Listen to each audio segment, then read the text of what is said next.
चुनाव के रिजल्ट्स आ चुके हैं और भारतीय जनता पार्टी को प्रचंड बहुमत मिल चुकी है।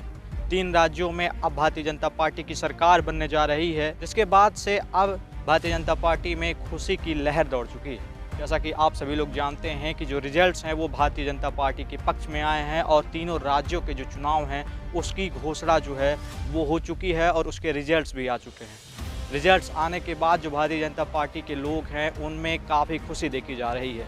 लेकिन हम बात इसकी करने नहीं आए हैं, क्योंकि आप लोगों ने ये ज़रूर देखा होगा कि उन सभी दलों में कहीं ना कहीं इस बात के सवाल उठाए जाते थे कि बैलेट पेपर में कहीं ना कहीं खेल किया जाता है और मशीनों में कहीं ना कहीं उलटफेर किया जाता है। लेकिन वो एक्टिव ग्रुप कहाँ चले गए जो बार बार इलेक्शन कमीशन के ऊपर सवाल उठाते थे, बार बार सवाल उठाते थे बूथों के ऊपर, बार बार सवाल उठाते थे उन सभी नियमों के ऊपर जिस तरीके से चुनाव किया जाता है। बैलेट पेपर और इलेक्ट्रॉनिक मशीन पे सवाल उठाने वाले लोग अब कहाँ चले गए? वो सभी यूट्यूब के पत्रकार कहाँ चले गए जो एक तरफ बार बार इस बात को कहते थे कि जो जनता का जनादेश है वो बदल दिया जाता है। अब जनता ने भारतीय जनता पार्टी को अपना जनादेश दिया है और इन सभी लोगों की जो बात है वो चुप हो गई है। इन सभी लोगों की जो बोलती है वो बंद हो गई है और भारतीय जनता पार्टी की बहुमत वाली सरकार एक बार फिर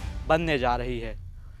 इस पे डिस्कशन करने से ज़्यादा इम्पोर्टेंट ये हो जाता है कि अब इलेक्शन 2024 में क्या होगा। जी हाँ, ये बताया जा रहा था, अटकलें ये लगाई जा रही थी कि जो गठबंधन कांग्रेस और सपा और अन्य पार्टियों ने मिलकर किया था, इंडिया गठबंधन, जी हाँ, इंडिया गठबंधन के अलायंस का अब क्या होगा। जो गठबंधन जिसकी बात कोई जब से ये गठबंधन बना, जिसकी बात कोई अभी तक एक मीटिंग के बाद उसके कोई मीटिंग नहीं किए गए, अब उसकी स्थिति क्या बनेगी, अब उसका क्या होगा और अब आने वाले समय में इलेक्शन में ये पार्टियां कैसे लड़ाई लड़ेंगी, आखिर कांग्रेस का आगे का क्या रोल होगा, ये देखना कहीं ना कहीं दिलचस्प हो जाएगा।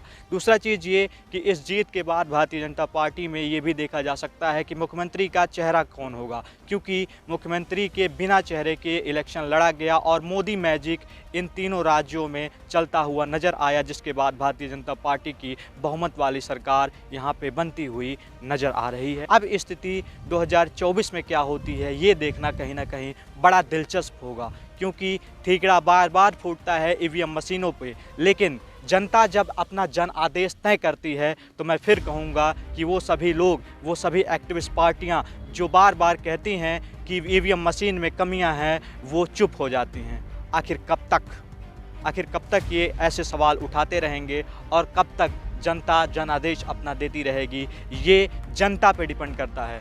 जनता जो बार बार जवाब देती है अपने वोटों से और चुप करवा देती है उन सभी लोगों की आवाज़ जो बार बार उंगली उठाते हैं जनता के जनादेश पे। भारतीय जनता पार्टी उन सभी चारों राज्यों में अपनी स्थिति मजबूत करती हुई नजर आ रही है। साउथ में अगर आप देखें तो वहाँ भी भारतीय जनता पार्टी की जो सीटें हैं वो निकलती हुई नज़र आ रही हैं और मध्य प्रदेश और राजस्थान में भारतीय जनता पार्टी भी जीतती हुई नज़र आई।